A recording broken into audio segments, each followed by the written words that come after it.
Been really trying to have the craziest hat game, so shout out to Restock LA because they got some of the dopest Guardians hats. Guardians, Indians hats, whatever you want to call them, they got the best ones on their website. So shout out to Restock LA. Look at your boy throwing out plugs without getting paid. Welcome back to another episode of Combat and Kick It. You already know, it's your boy Bando. I just finished one episode, so we on to the next. This one is a very, very big important episode, so I'm not going to have you wait. Let's talk about UFC 304, the Manchester card that is stacked to the gills. Let's get into it. Let's go.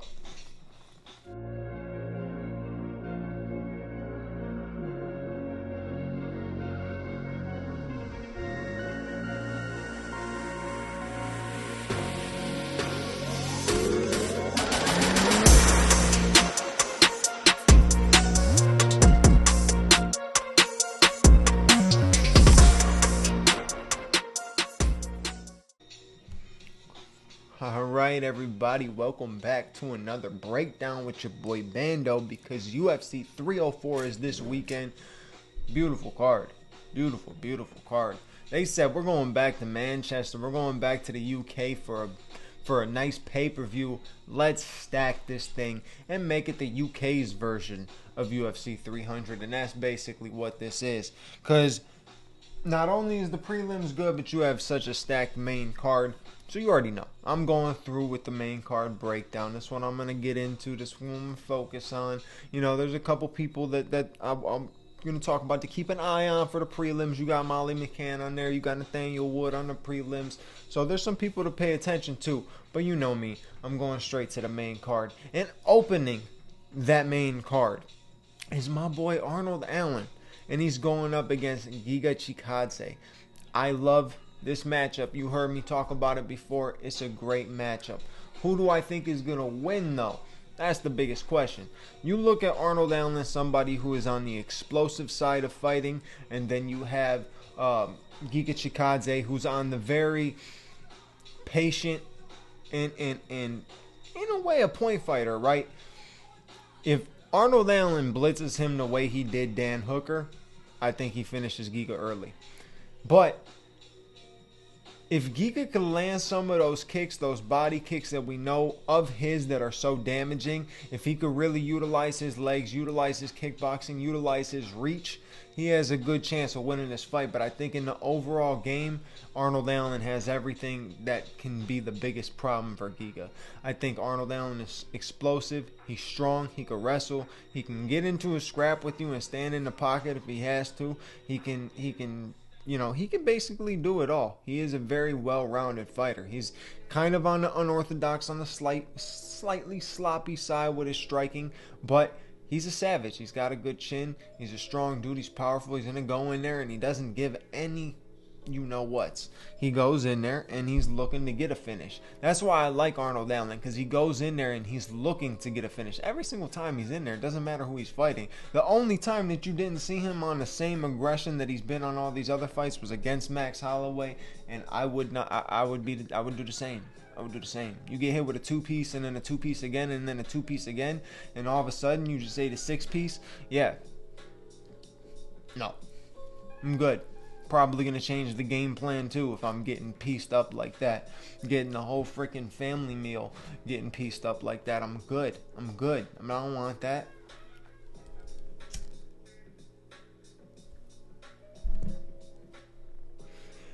But I think with the on and off, the kind of the layoffs, the injuries and stuff like that with Giga, him coming into a fight against Arnold Allen is a very, very tough fight to take as your first fight back that you haven't been fighting in a while. So it is a tough fight, but this is gonna show one where Arnold Allen has grown, because he has fought in different positions now. He just fought Max Holloway a little while ago, lost to him, but you learn from those losses and stuff like that. You build on everything that you know you need to work on.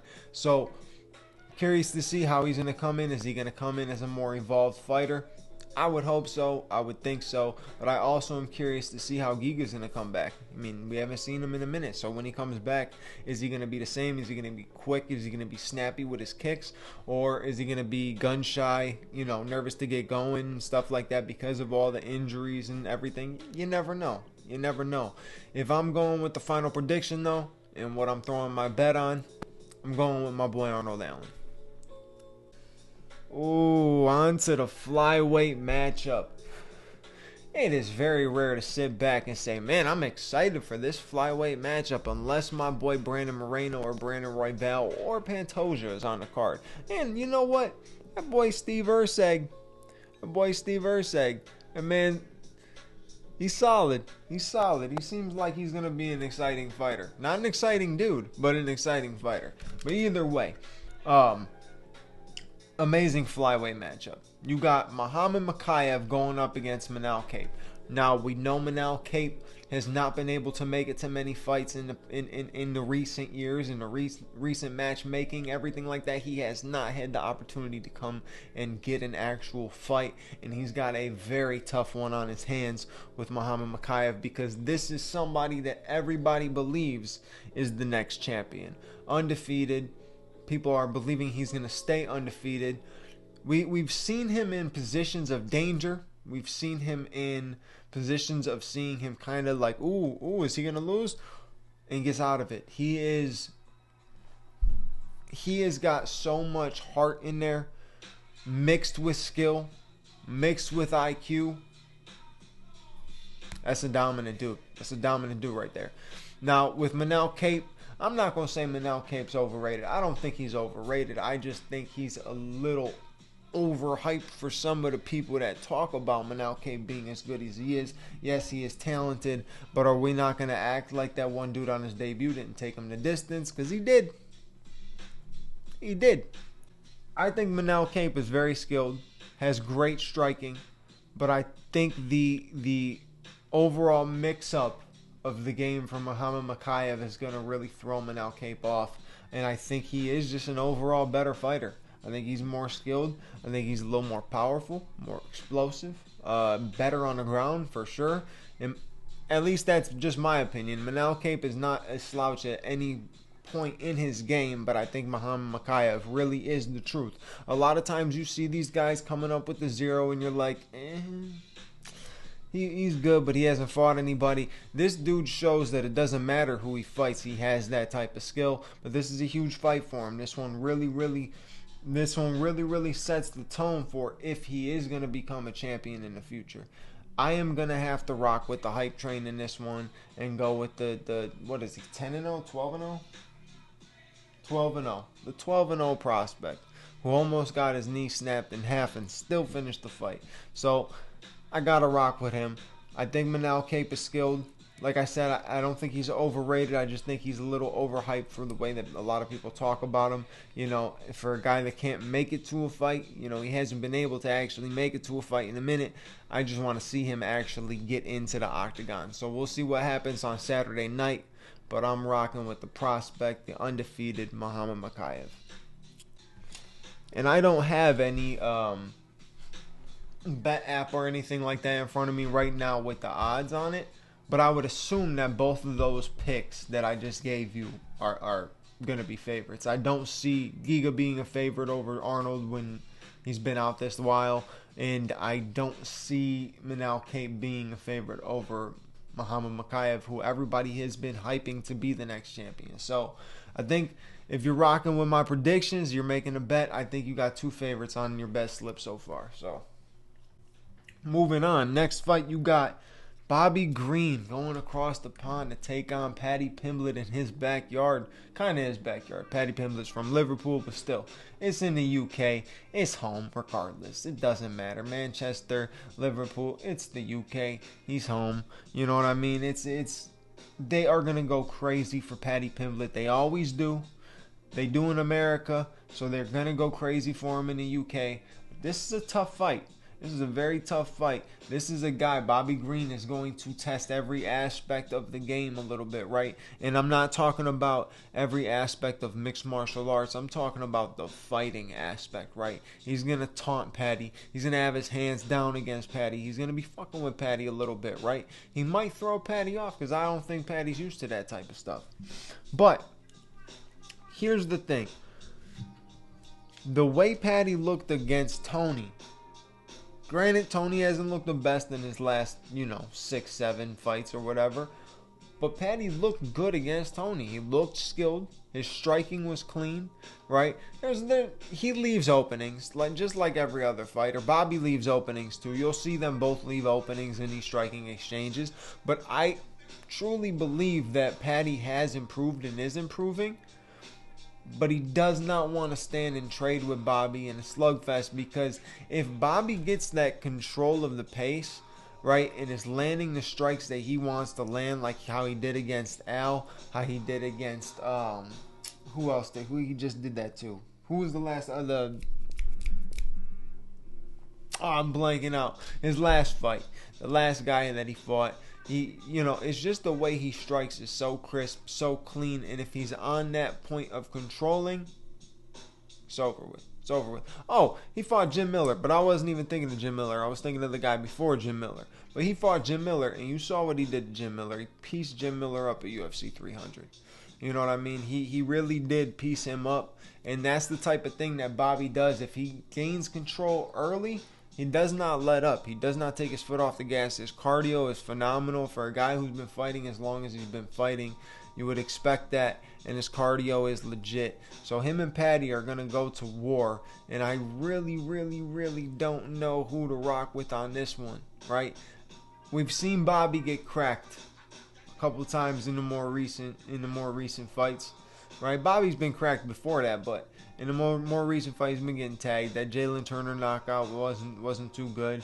The knockout by Drew Dober was a mean one too. So it could be the chin deteriorating, but I don't think so. I think it's just the style that Bobby fights with, and he leaves himself open and he gets tagged. I don't think it's his chin deteriorating. I think it's just all about the openings. If Paddy is able to exploit those, then Paddy will get it done. But if Bobby can test the ego with Paddy, force him into doing something stupid, then Bobby's going to end up taking control of the fight. Who am I leaning with, though? It sucks because you're only as good as your last fight, right? And both of them looked good in their last fight. But I would say Bobby looked better in his last fight. His performance, in my opinion, was better than Paddy's performance. But stylistically, who wins this fight? I honestly don't know. I don't know. I think I'm going to have to rock with... On to the co-main event. Because I ain't picking. I have no prediction. Check my Instagram on Saturday night. I'll give you a prediction there. At Combat and Kick It on Instagram. Combat N Kick It. Combat N Kick It. That's the Instagram handle. You make sure you follow me on there. On Saturday, I will post my prediction for Bobby Green and Paddy Pimblett. Because right now, I just don't know. That's a close matchup. I wonder what the bet odds for that are, because I could see that being a dead even type of thing. You got Bobby Green with the experience, but then you got Paddy Pimblett who is on the come up. He's getting bigger. He's improving every fight. It's a tough one. Bobby looks like he's slowing down, but then again, he doesn't. It's weird. His last 2 performances were phenomenal. You know what? It's one of those things where I have no actual want for either one of them. I don't care who wins or loses this fight, but Paddy has way more to lose in this fight than Bobby does. So we'll keep that in mind, because that also will tell how Paddy will fight and perform in this. So you know what? Pay attention to my Instagram. Saturday, I'll post my prediction. But moving on to the co-main event, this phenomenal fire co-main event, a fight that we started to get But unfortunately, we didn't get what we actually wanted to see. And we wanted to see both of these guys compete skillfully at the highest level, showing both of their skill sets. And that is Tom Aspinall going up against Curtis Blades. And Tom Aspinall is defending his interim championship in this fight, which is crazy because nobody's ever really done that before. In my opinion, with all the stuff going on with Jon Jones, if Jon Jones can't make it to the fight in November, Tom Aspinall or whoever, Tom Aspinall, Curtis Blades, whoever wins Saturday night is the UFC heavyweight champion. But we already know the matchup, how it was going in the first fight. It wasn't super like close. I would say it was leaning a little bit more towards Curtis Blades, but it wasn't crazy. It wasn't like Curtis was beating him up or anything like that. It was extremely early when the freaking leg break happened, right? But this fight is one of those fights, in my opinion, that I feel like is Tom Aspinall's toughest fight. And I'm not going to say it's Curtis Blades' toughest fight, because Curtis Blades has fought pretty much everybody in the division, so you can't even say it's his toughest fight, really. But this is Tom Aspinall's most difficult fight. If Tom can get past Curtis Blades, I think he's going to coast. I think he's going to coast in that division, because I truly don't see him ever fighting Jon Jones. I don't see that fight ever happening. So I just see Tom Aspinall being able to coast and just cruise through that division, and I don't see anybody for a little while beating him. But this fight is so important because it tells all. It tells all. We've been discussing that Tom Aspinall might be the guy to be the one to break down Jon Jones, to be able to beat Jon Jones, take the belt from him, all that kind of stuff, right? You see the interim champ, you want the interim champ to fight for the championship in his next fight, and sometimes it just don't work that way. Or I guess in this one time it don't work that way. But we've been saying that Tom might be the problem for Jon Jones. So you want to make sure that he gets past this guy first. And a lot of times it's been a thing in history where people have talked about beating and fighting Jon Jones before their next fight, and then their next fight comes and they lose their next fight. It has happened multiple times.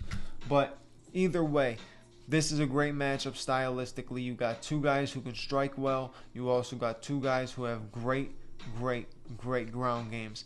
Obviously, Tom's got more of the Brazilian Jiu-Jitsu style, while Curtis Blades has the more wrestling base. Now, is Curtis going to go in there and shoot? I don't know. I really don't know if he's going to. I don't know if he's going to go in there and shoot. I don't think he's going to try to be wrestle heavy. I think he might utilize it as something that he might do, right, and feint it a couple times and play with Tom, make Tom think a little bit and stuff like that. But Tom is the fastest heavyweight in the division, in my opinion, and his ground game is really good. So if Curtis does feint and mess around, he's got to make sure that he's not getting clipped with a quick 1-2 or anything like that, because Tom showed in his last fight that he's got power, right? And then if he shoots, if he gets him down, he's got to make sure that he's putting him in positions where Tom is uncomfortable and cannot find a way to get a submission or anything like that, or can't find a way to get back up, because Tom is very skilled on the ground and you want to play that safe. You know, I think striking-wise, Tom is probably better. I think ground-wise, it's tough to tell. It really is tough to tell, because what's going to be more dominant on the night? Is it going to be wrestling, or is it going to be Brazilian Jiu-Jitsu? That's the only way to say who's better on the ground, is what's going to be better that night. Is the Jiu-Jitsu of Tom Aspinall going to work in his favor when Curtis Blades tries to use his wrestling, or is Curtis Blades going to be able to wrestle him, hold him down, completely stall him out, not do anything? I mean, type of thing, just not do anything at all, just stall him out, lay on top of him. Is that what he's going to do? Is that what he's going to be able to do? We'll find out Saturday, but I think that is a phenomenal fight, and to me is a true heavyweight championship style matchup. And I'm happy that they still, even though it's just an interim championship, they still put a belt on the line to make this fight a lot bigger than the last time it was out, right? It was just a fight night last time. Now we're talking about a pay-per-view co-main event. It's pretty massive. So good fight stylistically and just overall in the division. Well needed fight, one that makes sense. Who do I have? Ooh, I kicked the camera. I do this often. Who do I have winning this fight? It's another one that's a tough pick. You got two guys that are very, very similar in style, very close. I would have to lean Tom Aspinall a little bit, but because if you remember, Curtis Blades was not beating Jailton Almeida until he landed that elbow or that uppercut, which was beautiful. Beautiful, by the way. I love that knockout. Awesome knockout. But he wasn't beating him, right? So I think Tom does have a good chance of getting the win. I think Tom's trying to ride the momentum of being the champ. I think he's gonna go out there and defend as if he is the true heavyweight champion, and I think that makes a difference in a fighter. So we'll see. We'll see what goes down, but I think I'm leaning Tom Aspinall, but slightly, very slightly. Then we move on to this main event. This main event. It's a good main event. It's a main event that makes sense. For the welterweight championship, Leon Edwards has to defend against Belal Muhammad. Can he do it? We'll find out. He was totally beating him in the first fight, though. That is for sure. There's no doubt. For the eye poke thing, Leon was beating him. Leon was keeping him away from getting him down, keeping the fight up, and he was piecing him up standing, right? Leon striking, we already know, is way better than Belal Muhammad striking. Belal obviously has a fantastic ground game. Good wrestling. Boring as can be, though. Boring as can be. Let me be honest, too. This is the same style fighter that Leon has just got done fighting in the last 3 fights he's fought. Kamaru Usman is somebody who pressures you, puts you up against the cage, utilizes the wrestling, taking you down, clinching, landing shots in tight. Leon did well defending the takedowns, did well beating him, did it twice, right? Then goes on to defend against Colby Covington, another pressure wrestler who really could not get Leon down or hold Leon down. Leon was rocking him with a lot of kicks, leg kicks, beating up his front leg, his lead leg, and everything like that. So, what difference is Belal going to bring to this that Leon has not seen in the last 3? Because that's what it comes down to. What's Belal going to bring? Does Belal have something different that these other guys didn't, right? Is he going to be more explosive than Colby was? Is he going to be more powerful than Kamaru was? Is he going to utilize the wrestling into a submission? Is he going to be able to get Leon down and hold him and keep him down, right? I don't think he's going to be able to strike with him. Could be on some fluke stuff. You see him get pieced up, but I don't see Leon getting pieced up by anybody in that division on the striking side. You know, he's a phenomenal striker. I just think he needs to use that more. In this fight, he has to actually, you know, let the ammo out. Just start letting it go, right? Just let it go. Throw some shots. Don't throw a setup for everything. Not everything's got to be set up. Not everything's got to be super patient. Get out there and be a little explosive. Be a little you know, pressure heavy in the first round. Show Belal that he can't come in there and muscle you at all. You are the champion. You got to show him that you are the one who is going to take over the fight right off rip. Set the pace, set the tone, and continue to piece him up on the striking, keeping this fight standing, because you know Belal is going to shoot. And as long as Leon keeps this fight standing, I think he has absolutely no problem with getting the win. I can see Belal getting this done, though. I really do. I can see Belal getting this done, having to wait as long as he's had to wait. I mean, you know, I truly don't, you know, disagree with the fact that, or I don't disagree with the fact that people think that he shouldn't get it or should get it. I mean, he should get it. I don't know where I'm going. I'm fucking that up. He should get the title shot. He deserves the title shot, right? But I don't think what he's done in the division is that impressive. You got a nice win over Sean Brady. You got a decent win over Gilbert Burns. If Gilbert wasn't injured, though, you know, would that fight have gone a little bit different? It may have. And you got a win over Wonder Boy. Those are the 3 notable wins. Yeah, Damian Maia, no one really cares. You know, everybody in the division that's fighting for a champion, that's ever fought for a welterweight championship, has fucking fought Damian Maia, except for George St. Pierre. Every single guy who has fought for a welterweight championship, has been a welterweight champion, has fought Damian Maia. I don't even know, maybe Leon hasn't, but either way, you know, not that impressive of wins. Not that impressive of wins. But he has been getting it done. He's been getting it done, and that's all that matters. He's got it done enough to get to the dance. Can he take over on Saturday night and do what he needs to do to get the win? We'll find out. You know he's going to use the wrestling, right? You know he's going to shoot. You know how Bilal shoots. Bilal shoots and he telegraphs his shot, but sometimes he'll catch you where he throws a little quick combination and then he shoots, right? Kind of on the Khabib style, but not as powerful on it. Not as I don't know how to describe. I guess not as explosive. Bilal's not really that explosive when it comes to the wrestling. He's just good with the wrestling. He knows how to put you in positions you don't want to be in. But I can see Leon defending and getting back up with no problem, just like he did in the last 3 fights. So overall, I'm leaning with Leon Edwards. #and still.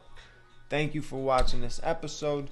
The breakdowns, they're so long. I'm seeing this thing on the camera, it's going up. It just keeps going up in time. It's like a taxi cab. It just keeps going up in time. You know what to do. Like, comment, subscribe, hit the bell notification button for the next episode, so you know when the next episode's out, because it's going to come out soon, because I'm going to have another episode, because I'm active with this shit. So make sure you follow. Make sure you like, comment, subscribe, bell notification.